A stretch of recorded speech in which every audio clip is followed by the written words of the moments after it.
Good afternoon, everybody. I think I'm going to get us started. We only have an hour, so we're going to make the best use of that hour that we possibly can. My name is Deb Savaris. I'm the CEO of the Centre for Excellence in Child and Family Welfare. I welcome everyone. I'm co-hosting this webinar with our good friend and colleague, Agiri Alexandrados, the Deputy Secretary, Children, Families, Communities and Disability from the Department of Families, Fairness and Housing. I'd like to begin by acknowledging the traditional owners of the land on which we're meeting. I want to acknowledge any Aboriginal people with us today, acknowledge elders past and present, and that this is and always will be Aboriginal land. Today's webinar is part of the Tri-Peaks project, which is a collaboration between the Centre for Excellence in Child and Family Welfare, Victorian Health Association and the Victorian Alcohol and Drug Association to support integrated practice, good governance across our three sectors. I'd like to acknowledge my fellow CEOs, Tom and Sam. This is a Zoom webinar, so please use the chat and Q&A functions for your questions and comments. And at the end, if we have time, Agiri and I will do our best to try and get your questions answered. In today's webinar, we will explore COVID-19, international insights, impacts on services for children and families. These insights from Australia around the globe will look at how the pandemic has affected demand patterns, sector responses and recovery.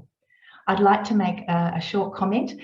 Sonia Sharp is with us today, and I just want to, from the Centre's perspective and from my other colleague peak bodies, to thank her and EY as we head towards Christmas for her phenomenal support of our sectors over the last 2 years.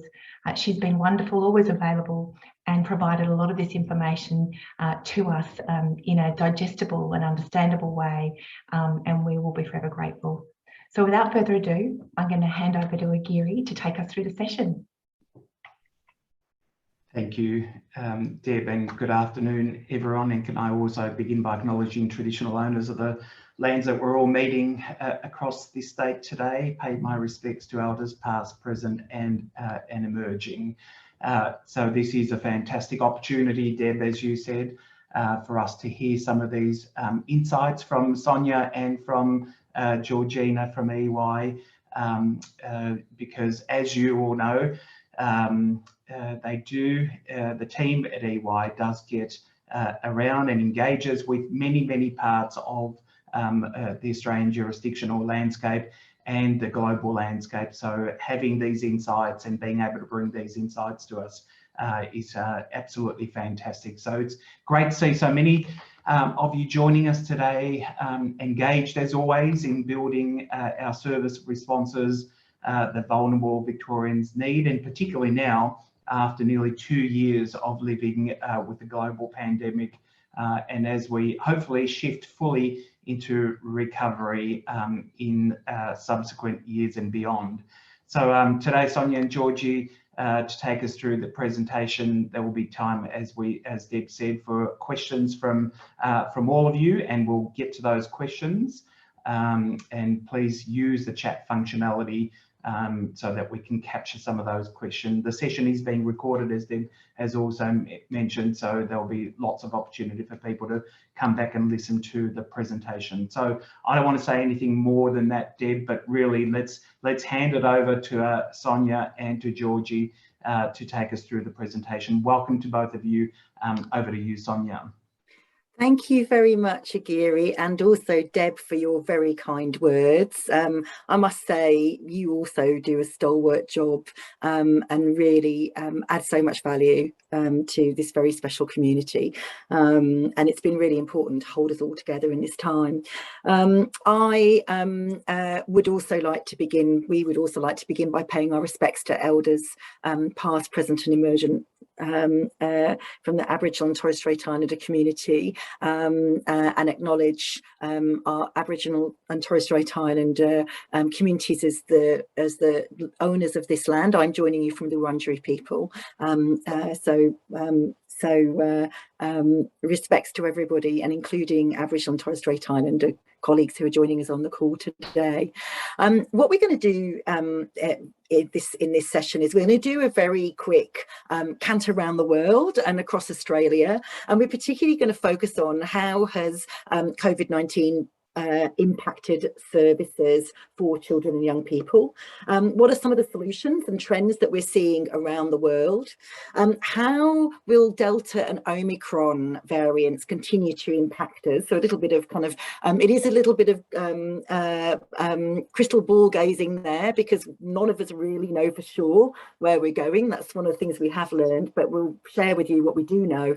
And most importantly, what can we learn and what can we do moving forward to make sure that our children and young people, and particularly those who face the greatest challenges in their lives, are really well supported. So I'm going to give a little bit of a kind of big overview, and then I'm going to hand over to Georgie, who many of you will know, who works with me very closely in EY, to give you a little bit more of a kind of illustrative examples and details, and then we'll conclude with some kind of, again, some kind of high level messages. So first of all, I guess the good news about the pandemic is it's relatively, from an illness point of view, children and young people are relatively less impacted than adults. So to give you an example, at the moment, globally, we've got a fairly steady weekly run rate of 50,000 deaths amongst adults who contract COVID-19.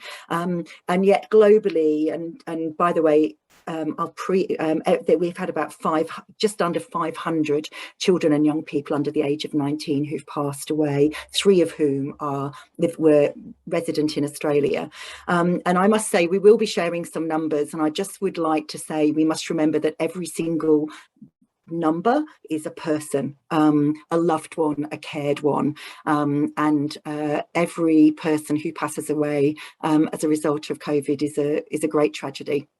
But what we are seeing with children and young people is relatively mild impact for the majority in terms of health, but some other impacts that we're beginning to understand and will emerge further as we go forward. So what we're seeing is an impact on education, with some young people disengaging even when schools reopen. We're seeing an impact on social relationships, as some particularly young people, children and young people who've transitioned through a phase at school have missed out on very many social occasions, either whether that's building new networks and relationships in their school cohort or their community, children who've engaged with their friends from their bedrooms as opposed from playing outside, as well as impact on family relationships. We're seeing a trend of young children being a little bit hesitant in terms of, giving grandma a hug, or being close to family members. We don't quite know the mental health impact, but globally across adults and children and young people, we are seeing increased signs of social anxiety, and also and impacts on mental health. We definitely, for many families who, particularly those who work in casual workforces, we've seen quite a significant economic impact with reduced wages in very many households, and as a result of that, we're seeing family stress, and also where families are having to stay together inside. Sadly, we're seeing that as a source of stress too, and you'll be very familiar with the figures where we've been seeing globally a significant increase in reports of family violence. So many impacts, some of which we won't quite understand and we won't see the fullness of for a time to come.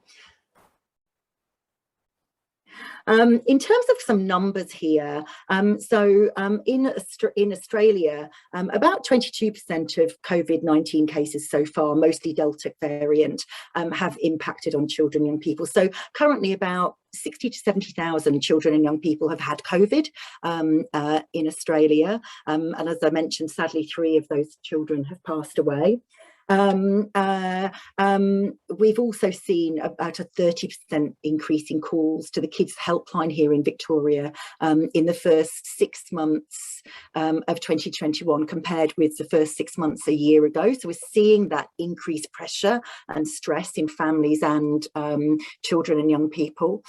And I'm going to talk a lot as we go through, and I'll finish off with something about vaccination, but we know that vaccination is really, really important. It is one of our first lines of defence, and yet we're still seeing more children who need to be vaccinated. So currently there's about 280,000 children and young people, according to the latest ABS statistics, of 12 to 15-year-olds who are still vaccinated in Australia, and that's about 38,000 in Victoria.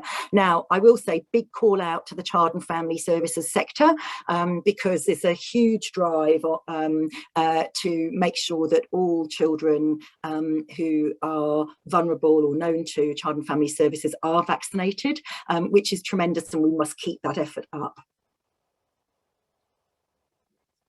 In terms of the kind of different impacts around the world, so we've seen an increase in families moving into emergency housing, and some of you have read in the papers only this week here in Australia about how the increase in rent prices, particularly in regional and rural areas, is actually creating a housing gap, an affordable housing gap, and there are an increasing number of children who are living in cars or camping, and unable to maintain a roof over their head.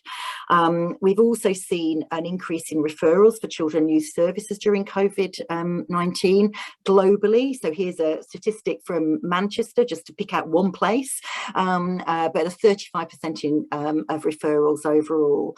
And also what we have seen, and again using a UK statistic, but we're seeing this globally, we're just picking these out as examples, a 40% increase in absences when schools reopened in England. Now that's quite a marked shift from the first early lockdowns, because in the initial lockdowns when schools reopened, children flooded back.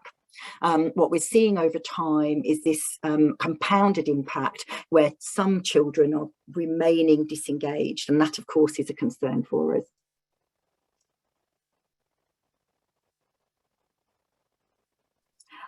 In terms of the impact of in the way that community services are responding, we've continued to see a range of innovative responses, and I must say to everybody from the sector here with us today, brilliant work, well done.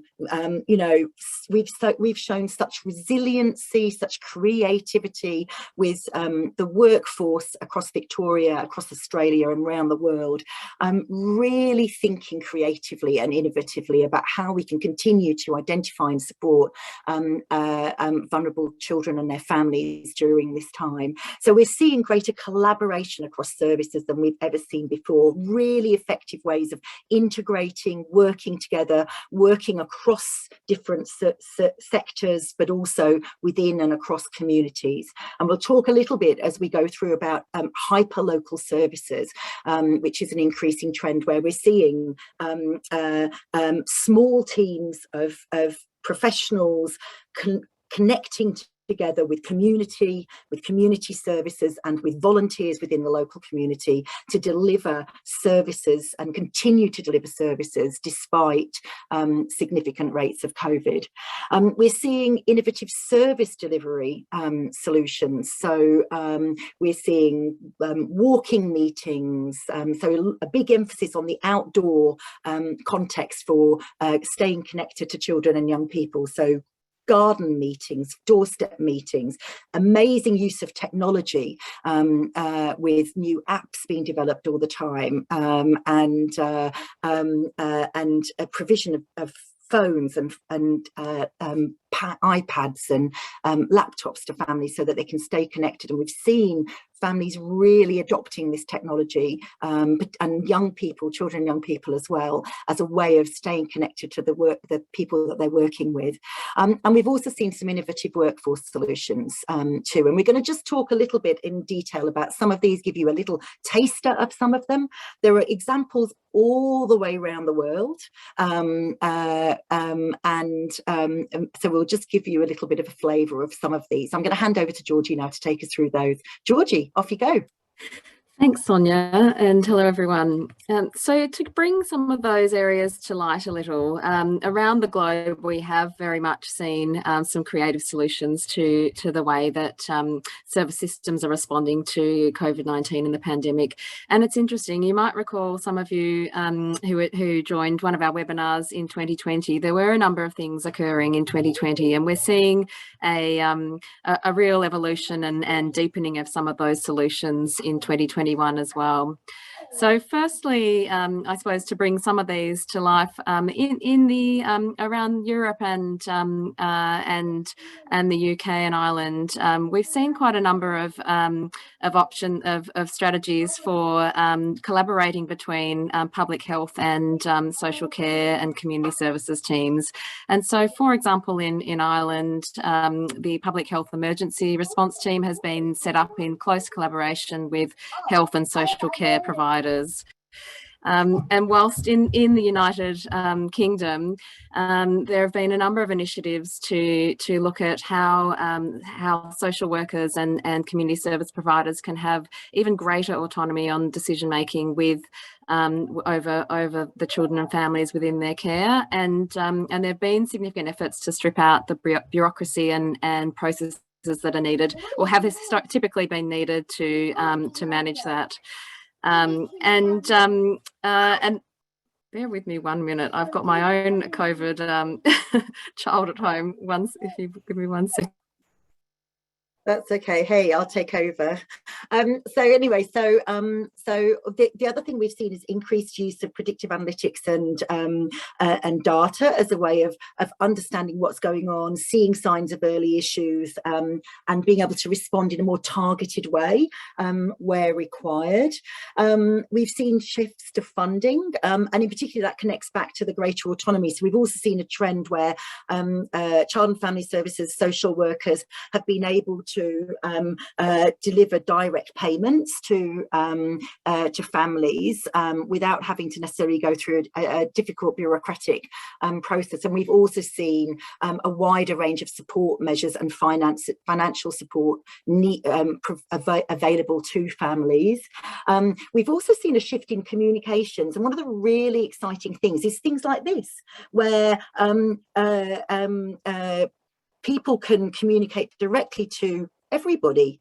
So transparency, availability of information, and certainly what we've seen in state governments and departments around Australia is a fantastic shift to being able to communicating directly and more broadly with a wide range of stakeholders, and population transparency of data. So another example is in Spain. The mayor of Barcelona has set up a website where children and young people across Barcelona are communicating directly with the mayor, sharing their thoughts, their artwork, their experiences. So an openness of communication that we've not seen before, and most people are saying they want to stick with going forward. And finally, also the importance of schools, and we've seen this all the way through. By the way, we know that schools and early childhood centres are super spreader environments.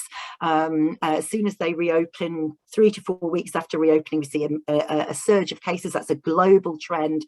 What we have also seen is that for the most vulnerable children and their families, that schools and early childhood centres have provided a really important lifeline, and also enabled visibility of children and families throughout the COVID period.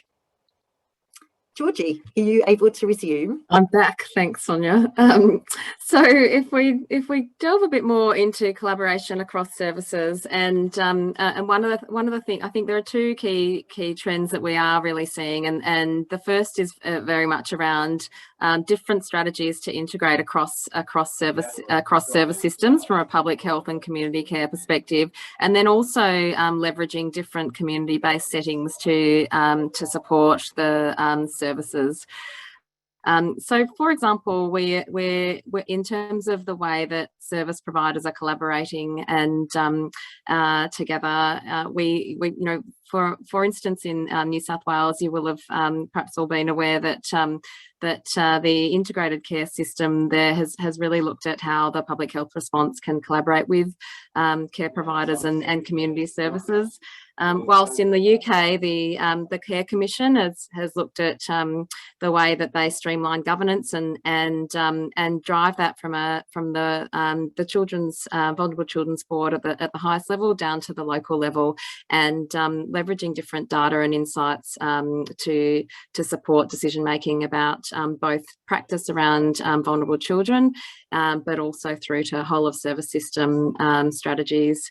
And then in terms of the collaboration across service system, I think one of the best examples of this is the accountable health communities model that has been put in place in a huge proportion of states across the US, and this has been both a response to COVID-19, but also is putting in place a new approach to collaboration across public health and community care, and through this model, they are using emerging evidence around the health-related social needs and drawing on the clinical and community linkages to drive both the emergency pandemic response, but also connect up other responses around food security, housing, and chronic conditions. And then, interestingly, I think you may have heard as well in the US in 2020, places of trust were used quite extensively as a means of facilitating connection with vulnerable families and children. This has remained a really strong feature of the ongoing COVID response for vulnerable children and families in the US. As a means of providing and maintaining contact and supporting those connections to achieve outcomes. If we go to the next, the other aspect has been very much around the workforce solutions that have been put in place, and we saw in 2020 a real response to the pandemic to look at how services could shore up their workforce and manage and mitigate against the risks from a workforce continuity perspective. We all thought that in 2021 that those risks would go away, but unfortunately we across the world, service systems are continuing to see ongoing impacts in terms of the workforce as well. And around the from a workforce perspective, we're also very much seeing ongoing disruptions in the workforce due to illness, and you know, even in some jurisdictions, particularly the US and UK, shortages of up to 20% arising from workers needing to isolate due to the pandemic or illness due to COVID-19, and as these risks continue to evolve and be present in the way that services are managing, there is a need to look at how you continue to sustain the workforce, and we know that this has been a feature of some of the workforce continuity planning in Victoria and around Australia, but it reminds us that these elements need to be continued to be focused on going forward. In particular, this is both about planning from a contingency perspective and how you can actually maintain a surge workforce into the future. Many workforces are continuing to look at opportunities to leverage different surge workforce sources, which might include volunteers, which might include leveraging students, or even retired practitioners who are being given easier routes back in without as many sort of registration and screening requirements to re-enter practice. The other opportunities from a workforce perspective that we're seeing is, again, looking at opportunities for collaboration across the sector. We know that there have been some work around this in Victoria and around Australia, but where social care workforces are actually looking at how they collaborate with the health sector, across the education sector and others, to be able to draw around the vulnerable child or family, and in order to have a kind of a care team approach. And then finally, in terms of the workforce, you know, there is around the opportunity to look at how that pipeline of resources is maintained, and that's not just in terms of workforce supply into the future to mitigate against shortages in the workforce generally, but also about how different jurisdictions are looking at longer term future workforce supply requirements, and putting in place and starting to lay foundations for new entry pathways to the professions, for new routes for career changes and others to enter the profession, and other avenues to shore up workforce supply into the future. From a service delivery perspective, we've mentioned some of these as we've started to touch on them, but interestingly, that just to bring out a couple of other examples, on the ground there have been some real innovations in service delivery and strategies that across the child and family services sectors around the globe, different service systems are starting to look at as to how they can be continued and how they can provide a sort of sustainable way forward, given that they've been so effective and so well received. So firstly, in terms of social housing, this has been a kind of a real emerging area where the need to have that strong connection between the child and family sector and social housing has never been more important, particularly with the added family stress that has been that's been seen from the pandemic and the increase needing to have additional housing support. So for example, you can see in New South Wales there have been some interesting approaches around using unused student accommodation. We've also seen in the US and UK different approaches to referring and collaborating with social housing providers and as an integrated service system, so that families with a risk of housing stress are connected up with the services at the earliest possible point. And some of the data systems have been used really effectively to identify and predict which families may be at risk of additional housing need at the earliest possible point. The hyperlocal community response, as Sonia mentioned, is in a real emerging area where there's been some fabulous work by care teams on the ground and integrated sort of multidisciplinary local teams working around families with identified needs or families that may have increased risk or are expected to experience greater financial and other stress. So there have been some really good examples of where local multidisciplinary teams have been working together to wrap around families and look at putting in place more effective community-based models. And this, I think, has been linked to areas where there's greater autonomy for local practitioners with more license to make decisions at the practice level and have the ability to put in place new practice approaches without jumping through red tape in order to do so.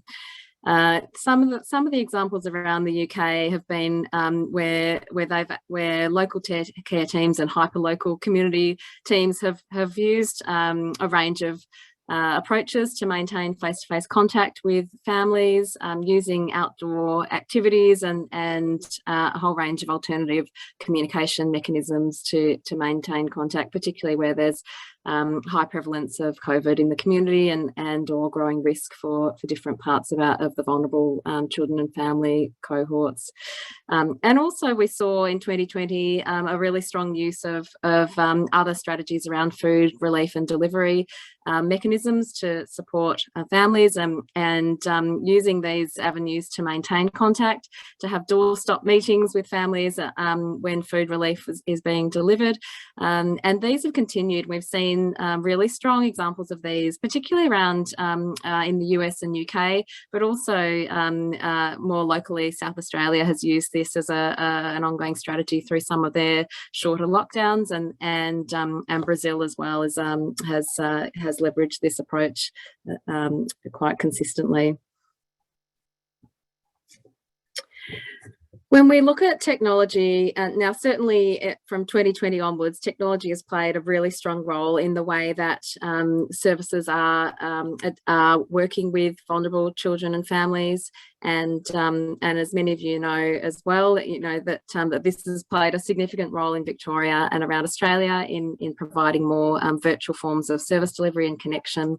And certainly a lot of the research has shown that that's been well received by young people, particularly who have had a really positive experience, and in some areas have demonstrated stronger engagement with support workers through virtual technology mechanisms.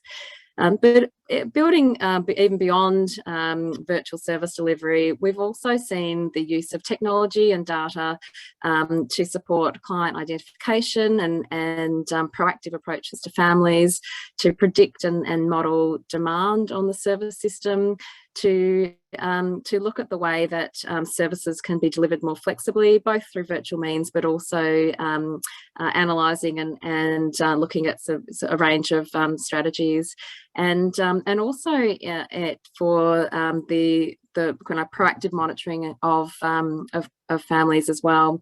It's quite interesting. One of the strategies in the UK has been to continue and accelerate much of the investment in home-based technologies, in virtual reality and other related tools, and also accelerate the implementation of some of the data-enabled systems which allow service systems to better identify clients and families that are at risk, and put in place more proactive supports and responses. And some of the feedback we hear from the UK is that that they are recognising that they will continue to have significant challenges meeting demand, that they expect demand to continue to grow, and that they foresee that they won't ever have sufficient workforce to be able to meet that demand into the future, whether both from a COVID perspective but also more broadly. So there is a real recognition that going into the future, technology and the use of data and systems is even more important to enable a sort of a future approach to service delivery, and be able to deliver data services and more proactive services that allow earlier intervention at the point of need.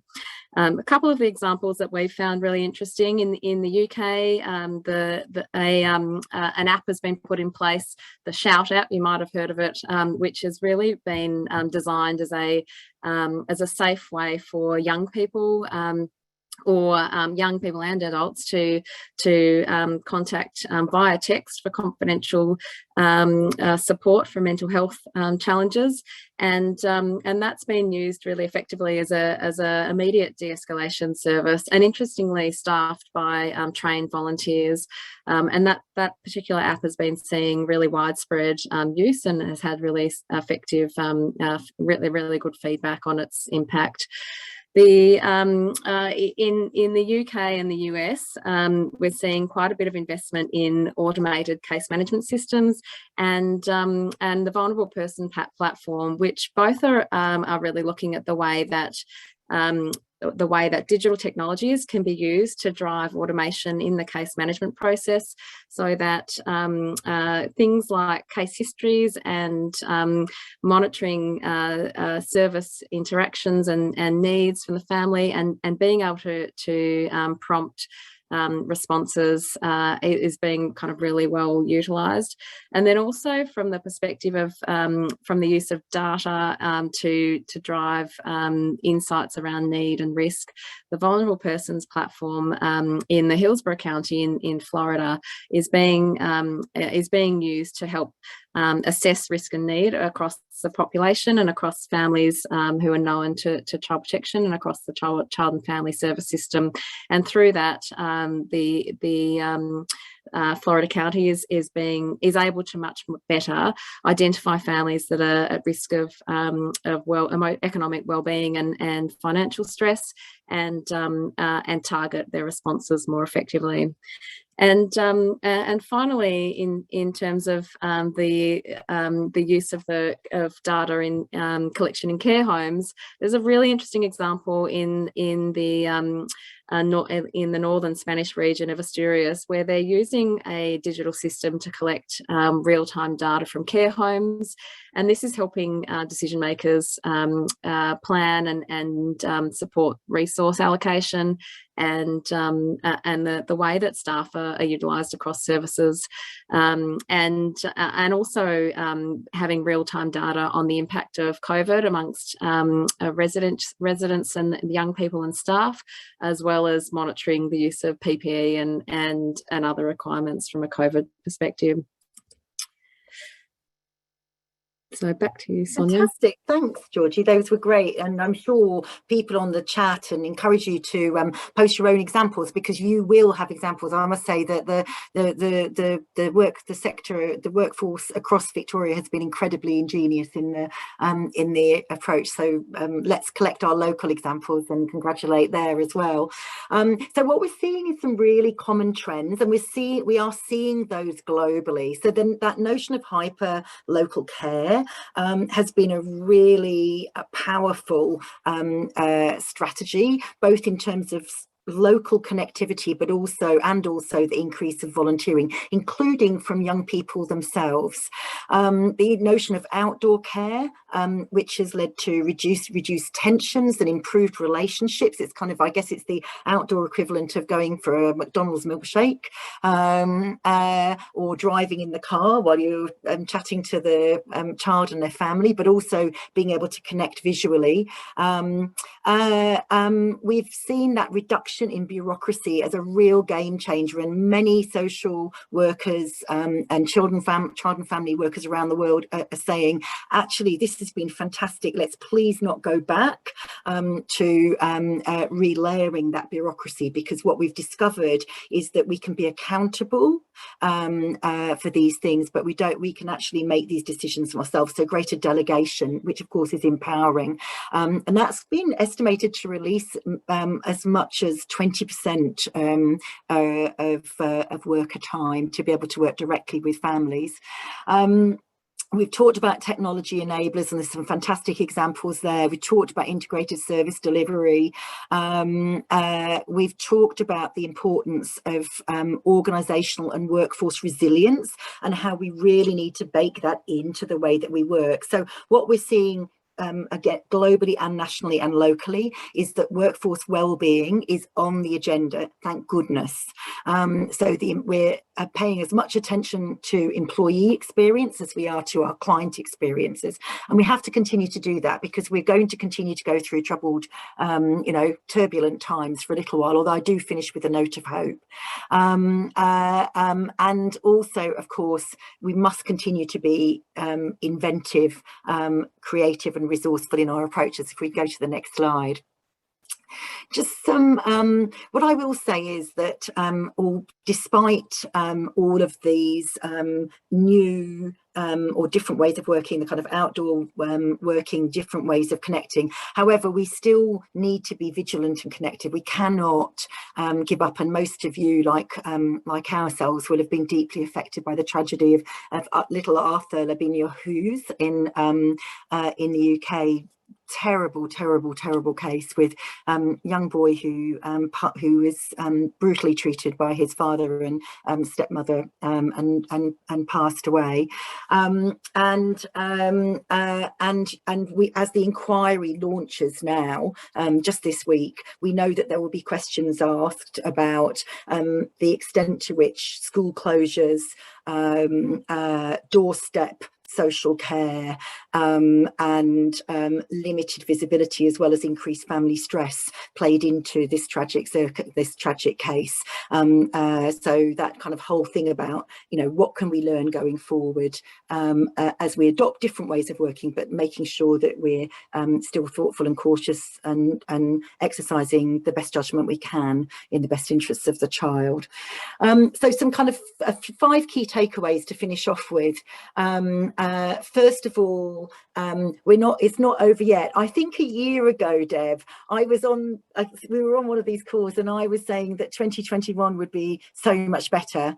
I'm going to say 2022 is going to probably continue a little bit like this year, but I do think that we can be more hopeful as we learn to be more resilient, and we are better prepared. But Omicron is a new kid on the block when it comes to COVID-19.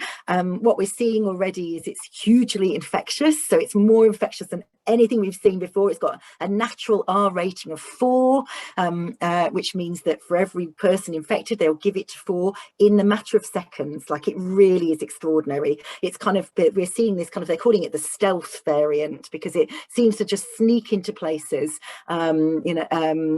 without anybody really understanding why or how.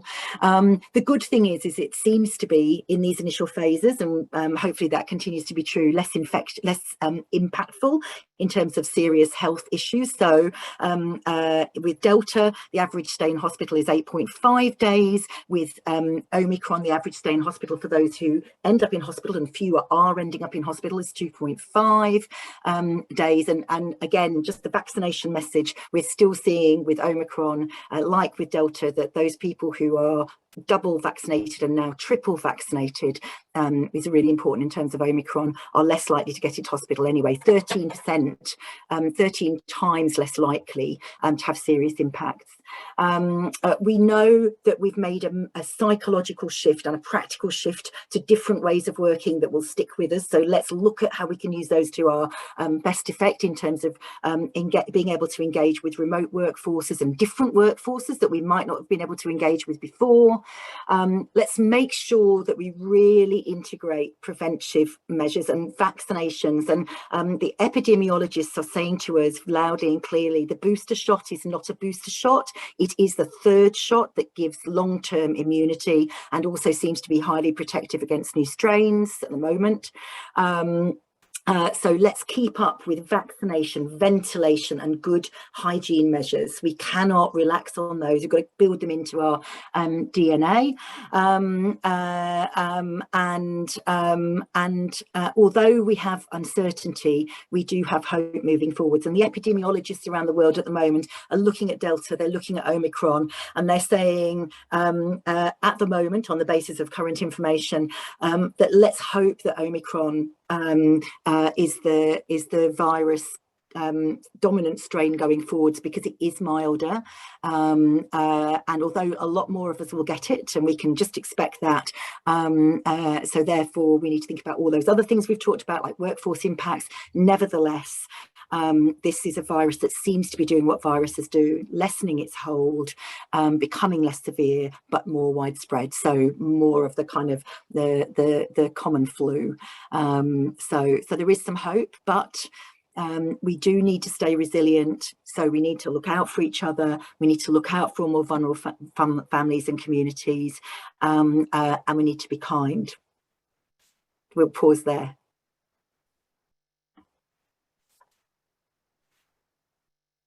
Thank you so much, Sonia and Georgina. I'm wondering, oh, there's Aguirre. I'm going to hand to Aguirre. We've got a few questions, Aguirre. We do. So thank you, Sonia. Thank you, Georgie. That was great. There's a couple of questions here. One from Dan saying, are there any common features among jurisdictions that have been able to introduce and really grow those innovative integrated approaches? Anything that helps lay the groundwork for the policies reforms required for these opportunities to thrive? Anything you want to say on that one, Sonia or Georgie? Yeah, I think in some ways, and Georgie will follow me, I'm sure, but in some ways we've mentioned this theme of hyperlocal, of small teams that are really locally based and who are really integrated both across sectors, so health and social care and education in particular, working together, and also deeply with the community. So engaging with community and that rich mix of volunteers, so that this pods, and alongside that as well, really being thoughtful and lean on governance. So a bigger emphasis on good judgment made locally, flexibility, with still accountability, but not kind of heavy, high-level governance. That so some autonomy of decision making would be my.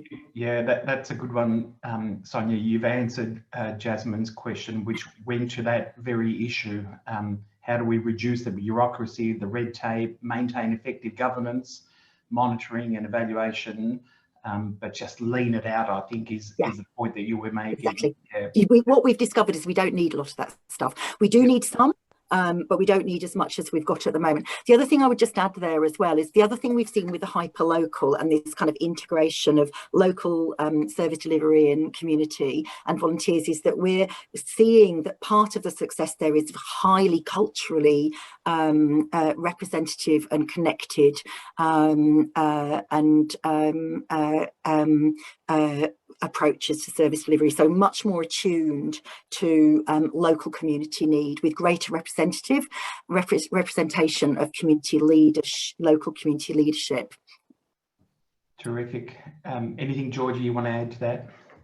Well, probably the only other thing I'd say is that some of the examples that we've seen that have worked really effectively is also where good data at each level of the service system has sort of replaced the need for heavy governance, and being able to actually have close to real time insights around risk and need at a family level, and then being able to look at that at a local level, a sort of regional level, and whole of system as well, means that the any governance you do have are able to be agile and make the right decisions, whether that's around how you deliver proactive approaches for the family, or if it's about resource deployment and decision making on workforce continuity and collaboration as well.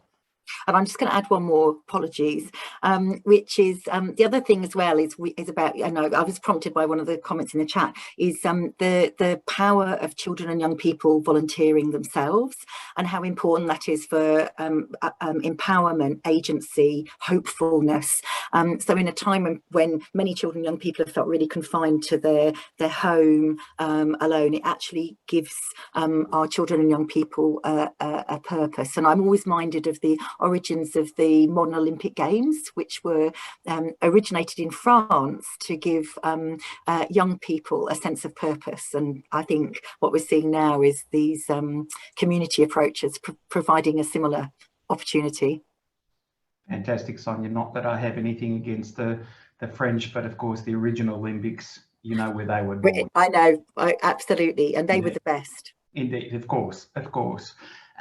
Thank you, Sonia and Georgie. And just picking up on Georgie's point around the whole notion of data and analytics, and as you know, we've been doing so much of this work to really understand needs through data and analytics, and then to tailor our responses. And no doubt people like Mary Roberts and many of the, others who've been working through the implementation of our intensive preservation and reunification response work will attest to the important element of how we use data to really drive and tailor our responses. Mary, anything you want to say on that front? Yeah, thanks, Aguirre. Look, I think the the journey we've been on is really to look at the data to show us how we can find the families who need the supports the most. So great work happening across data linkage and joining up the data across government. And we still hold the dream of joining up the data more with Commonwealth as well. Yeah. And then the other thing with data is showing us where we have an impact. So getting better and trying to develop and implement the systems that mean that we can record outcomes data better as well, but being able to measure that impact as well. Yeah, and I think it goes to the other question that Katrina had, Mary, earlier on, which I think we had a quick look at, which is the reference to the Commonwealth, the income support levers, how we draw those, that intelligence, that the richness of intelligence that our sectors really have as they interact with people, so that we can really try and shift the policy on income support, because we know how critical that has been over the last couple of years in supporting people. Yeah, totally agree. Thank you, Mary. And then Catherine has also put a couple of questions or comments in there, particularly in terms of just the impact of young people whose parents won't let them get vaccinated, and their exclusion from a whole range of community programs, sport, part-time jobs, etc. So are we hearing much about this? We're certainly hearing some of this. I wouldn't say it's a big proportion, but obviously there are some families that are in this situation, and the impacts for young people, I think, are quite immense. Sonia, Georgina, they are. And it's something that we really need to keep an eye on and watch out for, because particularly because, as we know, vaccination is absolutely critically important. We just need to encourage everybody to get vaccination. We know there are a very, very tiny number of people for which vaccination is an issue, but for the majority of us, it's not. And the risks of vaccination are incalculable. They're tiny compared to the risks of securing COVID, and a reminder that the people we're seeing, the admissions to hospital and the use of ventilators is predominantly people who are unvaccinated, so it is really important. However, for children and young people whose families, for whatever reason, are unwilling to allow them to be vaccinated, then that is a real pressure, because we are seeing exclusion, and we're seeing more of that. We're seeing, and this is global, what we're seeing is unvaccinated people are not welcome. Partly that's driven by a protection of the health system, because those people will be very likely to be infected and be very, very sick. And so the health system can't take the strain. But it is a challenge, because you think about, we've already heard about the mental health impacts and the social impacts, the economic impacts of COVID anyway. So then what you've got is this group in society who are unable to access critical services or leisure opportunities or educational opportunities. So they're very disadvantaged, and there's the stigma and social isolation that goes alongside that. So I do think we need to be thoughtful about that, and we've done carrot and stick, which is what we quite often do to encourage people to change their behaviour. We need to really understand also the perspectives of those people who are choosing not to get vaccinated, and see how we can get alongside them and work with them to encourage them to be more comfortable with vaccination. We mentioned about communications, and again, some of the examples we've seen around the world have been about countries and jurisdictions who have actually created their own health information site to avoid misinformation. So talking directly to families, parents and children and young people to make sure that they're counteracting the myths and misconceptions around vaccination, but also understanding those communities more effectively. We mentioned apps earlier, but there's a bit of a movement. Again, another thing that's happening in the UK is the Just Get Jabbed movement, which is where children and young people are taking things into their own hands, and they've got this youth-run website that tells them where they can get vaccinated and who will vaccinate them. And there's a bit of a controversy around it, because clinicians are also kind of sometimes not obeying quite the rules around vaccination to enable young people who want to get vaccinated to get vaccinated. But we really do need to watch that space, and we need to be empathetic and encouraging and continue to work with those people, because we do need everybody vaccinated. Like 38,000 12 to 15-year-olds in Victoria. I don't have the over 16 number, but we saw 280,000 children across Australia. And without the efforts, say, for example, that you're taking in Victoria, it would be very likely that many of those children and young people would come from more vulnerable communities. Indeed, and I know many of our services and organisations are doing just a wonderful job in that very, very tailored engagement. Yeah. To counter some of the misinformation, to bring that more holistic advice to families and work with them in a really targeted way, which Absolutely. I think is just fundamental to the work that we do to keep families safe and keep our community safe. And all of our services make a significant contribution to that. They do. And I must say, we're seeing it done really well here, and hence our very high vaccination rates. When you look at other countries that have got vaccination rates as low as 20 or 30%, some of that, by the way, due to availability of vaccines, which is why we have to think about this globally. We have to be making sure that vaccines are available globally, not just locally. And the other bit I would say as well is about one of the key issues there is about making it easy for people to get vaccinated. So again, what we're seeing is in some more resistant communities, even like street pop-ups, mobile vaccination vans, and all those kind of things that are really important. I'm conscious of time, and I'm going to throw back to Deb to just close us off. But Susie rightly points out the important message for all of us to take into 2022 is to really continue to support each other, to look after our workforces, to support, in order for us to continue to support the community and to the many, many children and families that rely on our support. So I think that is a really good message of looking after our workforce, looking after ourselves, and continuing that strong collaborative focus that we've had as a system, I think, in terms of how we support our communities. But on that note, thank you, Sonia. Thank you, Georgie. I'm going to throw to Deb to just round us off with some closing remarks and then close us out as well. So thank you. Look, there continues to be some fantastic questions in the chat. I just want to call out Katrina Herbert's question about joining up systems. Totally, Katrina. There's some of that happening, but a lot more that's got to happen. And the data issue, we certainly have got to have a longer conversation next year about how we can support not just the collection of data, but the analysis of it. I just want to say I've been out in Narre this morning seeing a group of amazing workers complete a diploma in management and leadership during COVID that was run through the centre. These are people that already, through this course, have already got promotions. I mean, there are some deeply committed people. 3 of them had babies during the time that they did this course and were holding their babies up on Zoom. So, you know, we were pretty, as you said, Sonia, it's a pretty resilient and now very prepared human services sector that we have the privilege of working in.